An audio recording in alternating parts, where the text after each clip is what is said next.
सो ही guys, आपका स्वागत है एक बार फिर से एसर बायो पे। तो थोड़े दिन के गैप के बाद मैं वापस आ चुका हूँ। तो जैसे कि मैंने पोस्ट डाली थी, मैं कुछ काम में बिज़ी हो गया था एग्ज़ाम्स की वजह से। तो आप लोग गेस करिएगा कौन से एग्ज़ाम थे मेरे। तो हम वापस आ गए हैं, तो हम स्टार्ट करने वाले हैं क्लास 12th का एक जेनेटिक्स का टॉपिक, जो कि हमारे पास ट्रांसक्रिप्शन। मैंने देखा कि नीट 2026 का पेपर कैसा आया। रीनीट में bio was quite easy, chemistry mediocre में थी और फिज़िक्स हार्ड थी, 25 जैसी थी। तो अगर मान लो कि आपको बायो में अच्छा स्कोर करना है तो आपको तो एनसीईआरटी तो पढ़नी पड़ेगी, साथ में आपको पहले समझना भी पड़ेगा कि वो टॉपिक क्या है, ताकि एनसीईआरटी पढ़ने में भी आसान हो। तो आज हम ऐसी टॉपिक बात करने वाले हैं जो कि हमारे पास ट्रांसक्रिप्शन, जो काफ़ी इंपॉर्टेंट टॉपिक है। इससे क्वेश्चन आ जाते हैं हर 1-2 साल में। तो आइए समझते हैं ट्रांसक्रिप्शन क्या होता है। तो ट्रांसक्रिप्शन का जो काम होता है, ये होता है कॉपी करता है जेनेटिक इन्फॉर्मेशन को वन स्ट्रैंड से डीएनए के एक स्ट्रैंड से आरएनए के एक स्ट्रैंड में। मतलब हमारा जो डीएनए है उससे हमारे पास क्या बनता है, आरएनए। इसी प्रोसेस को हमने क्या बोला है, ट्रांसक्रिप्शन। ठीक है ना।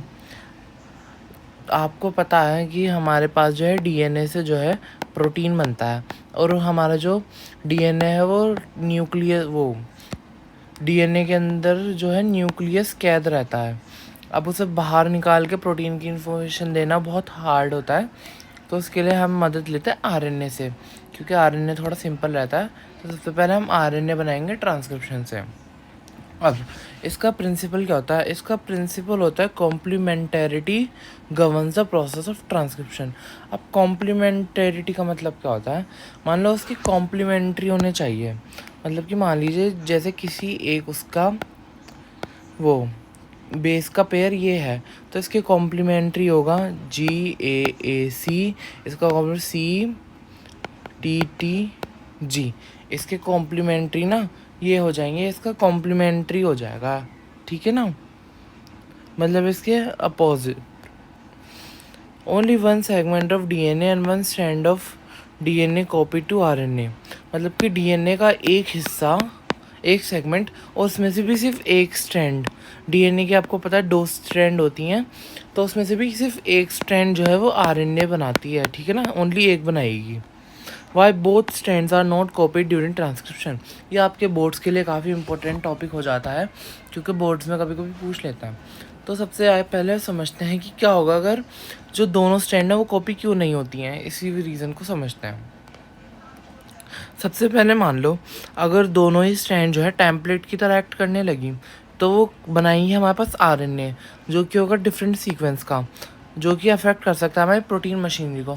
मान लो किसी को बनाना था GACC, और उससे आके जुड़ गया कोई और TGACC। ये आपस में गलती से मान लो जुड़ गए, तो ये प्रोटीन की मशीनरी को ख़राब कर देंगे। ठीक है। और दूसरा क्या हो सकता है, अगर दो आरएनए के मॉलिक्यूल एक साथ मिलके जो है कॉम्प्लीमेंटेरिटी कर देंगे एक दूसरे से। मतलब मान लो कोई हो गया TAAC, एक हो जाएगा ATTG। मान तो ये दोनों आपस में जो है बेस पेयरिंग कर लेंगे और एक डबल स्ट्रैंडेड RNA बना लेंगे, जो कि हमारे किसी काम का नहीं रहता। तो इसीलिए जो है हमारी जो है सिर्फ एक स्ट्रैंड जो है कॉपी रहती है हमेशा, इसलिए दोनों स्ट्रैंड कॉपी नहीं हो पाती।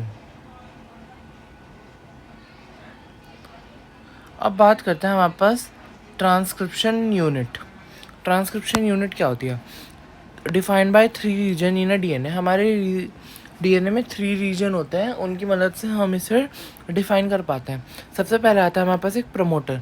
प्रमोटर क्या होता है, ये होता है binding site for RNA polymerase. कैसा RNA polymerase, DNA dependent RNA polymerase.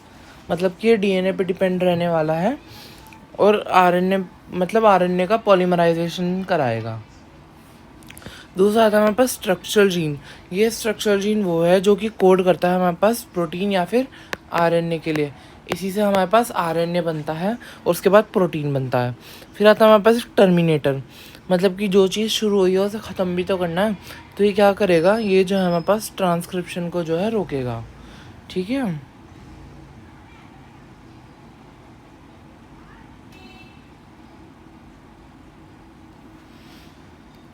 एक इम्पोर्टेंट बात और है आपके एनसीईआरटी में, वो ये है कि जो हमारे पास डीएनए डिपेंडेंट आरएनए पॉलीमरेज है, वो पॉलीमराइजेशन कराएगा हमारा सिर्फ एक डायरेक्शन में, जो कि हमारे पास 5 प्राइम टू 3 प्राइम। आपको पता होगा जैसे डीएनए रहता है, एक रहती 5 प्राइम, एक 3 प्राइम, और एक 3 प्राइम, एक 5 प्राइम। ये आपस में ऐसे एक दूसरे के कॉम्प्लीमेंट्री रहते हैं। तो तो ये जो है 5 प्राइम टू 3 प्राइम वाले डायरेक्शन में कराएगा। अब ये है हमारे पास एक ट्रांसक्रिप्शन यूनिट का जो है एनसीईआरटी डायग्राम, जो आपके एनसीईआरटी में दिया गया है। तो सबसे पहले जो हमारे पास जो है ऊपर वाली जो स्ट्रैंड है, ये 3 प्राइम टू 5 प्राइम वाली, इसका नाम होता है हमारे पास में टेम्पलेट स्ट्रैंड। और ये है हमारे पास में एक कोडिंग स्ट्रैंड, जो कि हमारे पास 5 प्राइम टू 3 प्राइम। जब तक मान लो हमारा या तो प्रोमोटर या फिर टर्मिनेटर कोई एक किसी से अटैच नहीं होगा ना, तो जब तक हम बता नहीं सकते कि कौन सी टेम्पलेट है और कौन सी कोडिंग स्टैंड है। मान लो प्रोमोटर को अगर हम इधर लगा देते ना, तो यहाँ पे प्रोमोटर बन जाता। मतलब यहाँ पे अगर हम 5 प्राइम टू 3 प्राइम लगा देते ना, और यहाँ पे हम लगा देते, तो ये हमारा प्रोमोटर बन जाता। प्रोमोटर से ही पता लगेगा कि कौन सी टेम्पलेट स्टैंड है और कौन सी कोडिंग। और टेम्पलेट स्टैंड जो है हमारे पास में आरएनए बनाती है, बेसिकली एमआरएनए बनाती है हमारे पास में यही template stand. Upstream of structural genius promoter, मतलब अपस्ट्रीम का ऊपर की तरफ जो है हमारे पास प्रोमोटर रीजन है, और डाउन स्ट्रीम जो है हमारे पास में टर्मिनेटर रीजन है। ठीक है ना। मुझे आपको कुछ समझाना था। पेन लेते हैं, ये बहुत काम की चीज़ है आपके लिए जो मैं आपको बताने वाला हूँ। ये हमारे पास में है, हमारे पास टेम्पलेट, ये हमारे पास में कोडिंग। अब मान लो इसकी जो सीक्वेंस है वो मैं लिखने वाला हूँ, कुछ भी लिख सकते हैं, आपकी मर्ज़ी है। A TTCCGGG A। अब इसकी कॉम्प्लीमेंट्रिटी क्या होगा हमारे पास में, रुको थोड़ा से नीचे ले जाना पड़ेगा, थोड़ा नीचे ले जाए, हाँ बस ठीक है। ओबे हाँ ठीक है। तो ए की कॉम्प्लीमेंट्री होता है हमारे पास में टी, ए हमारा टी के साथ बनाता है टी, फिर ए, फिर ए, फिर जी, फिर जी, फिर सी, फिर सी, फिर सी, फिर ए, फिर ए, फिर ए। ये हमारा जो है एक डीएनए है, और ये इसकी डीएनए सीक्वेंस है। अब मान लो हमारा जो है टेम्पलेट वो बनाती है हमारे पास में, क्या कहते हैं, आरएनए। ये 3 प्राइम टू 5 प्राइम है, और हमने देखा कि हमेशा जो है पॉलीमराइजेशन जो है, ओहो मेरी पेंसिल बंद हो गई, पॉलीमराइजेशन जो है 5 प्राइम टू 3 प्राइम होगा। तो मतलब ये इसके कॉम्प्लीमेंट्री होगा हमारे टेम्पलेट स्ट्रैंड के पास। तो देखिए आपको जैसे पता है एमआरएनए में सबसे पहले मैं यहाँ पे लिख रहा हूँ 5 प्राइम टू 3 प्राइम, सबसे पहले टी की जगह ए, फिर आपको पता होगा कि वहाँ पे टी की जगह आ जाता है हमारे पास यू।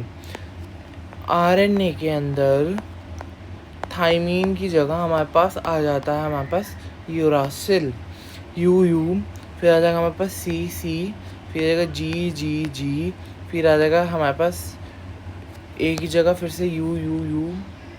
ओह यहाँ पे मैंने कुछ गलत कर दिया, टी, फिर जाएगा हमारे टी की जगह ए। अब जो एक बात आप नोटिस करने वाले हैं वो ये है कि हमारी जो आरएनए है वो बिल्कुल इक्वल है हमारे पास कोडिंग स्ट्रैंड के डीएनए सीक्वेंस की तरह। तो आप जैसे कि देख सकते हैं, बस यहाँ पे जो है यू और टी का फ़र्क है।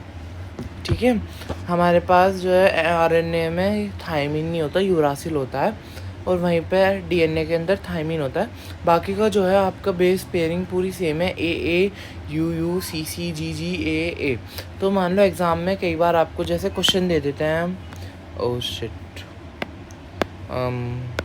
क्वेश्चन है ऐसे कि 5 प्राइम दे दिए, यहाँ पे लिख देंगे A, U, C, T, A, C, G, T, A C G 3 prime.